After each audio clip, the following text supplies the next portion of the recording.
Back, everyone. It really has been such a confusing part of this pandemic. People who show symptoms of COVID, some even hospitalized, still testing negative. Yeah, that happened quite a bit. And there have been problems with not only false negative results, but also false positives. Chris Pickle investigates bad tests and how they got on the market in the first place. It's important to note that at the beginning of the pandemic, there were no treatments or products to deal with COVID-19. It's a new virus. But in the rush to make tests available, no one had to prove they were accurate. Initially, it really just felt like a quick onset of a significant flu. Soreness, achiness, fatigue, spiking fevers, just really feeling cruddy. Knocked off his game. As the pandemic was about to hit the U.S., an illness hit Brian Court.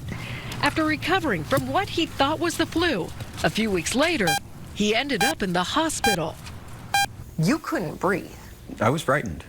It was a scary feeling. Brian tested negative for the flu, and after months of ongoing issues, Brian realized he probably had coronavirus, which meant he would have antibodies. Did you ever take a test? I did, and my test came back negative. Were you surprised when the test came back negative? I was. It sure seems like my experience mirrors that of many people who've described their experience and been diagnosed with COVID. Testing is an important weapon in the fight against the pandemic, but a year and a half in, reliability with tests remains an issue.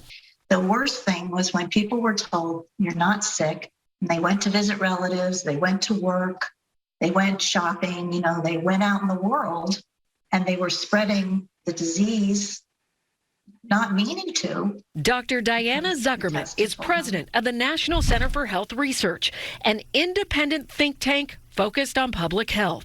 She wrote an article highlighting the fact hundreds of medical products used during the pandemic, including vaccines, tests, treatments, and personal protective equipment, were rushed to market.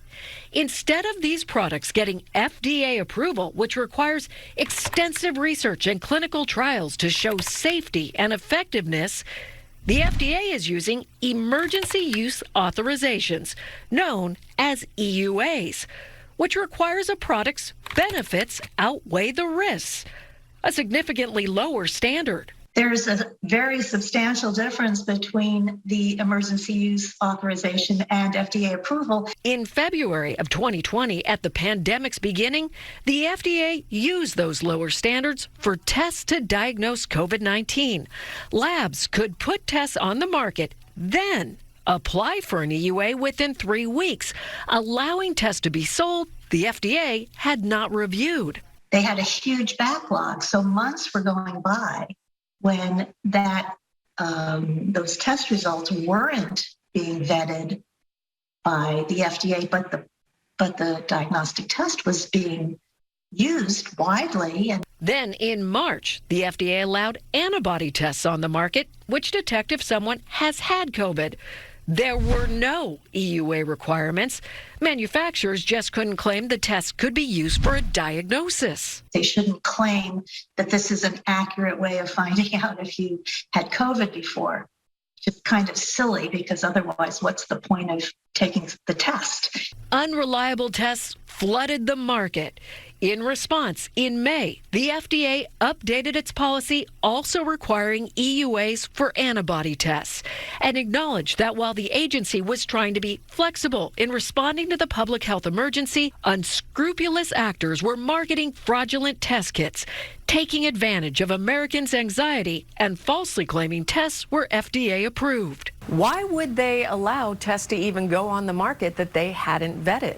The most logical explanation is they were desperate.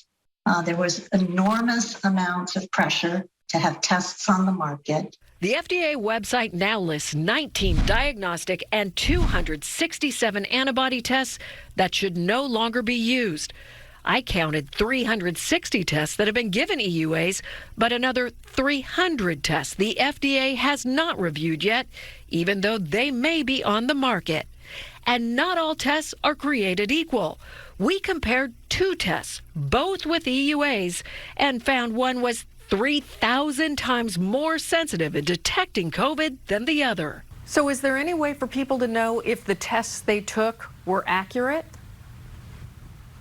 Not really. I mean, certainly there's no easy way. The best way to know whether your test is accurate is to get a second test.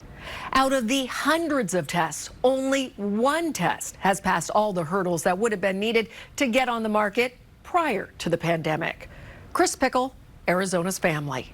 Now, Chris took an even deeper dive into this investigation to find answers to questions that you may have, including the name of that one test that will be allowed to stay on the market. You can find that information right now on our AzFamily News app, as well as our website, azfamily.com. See you.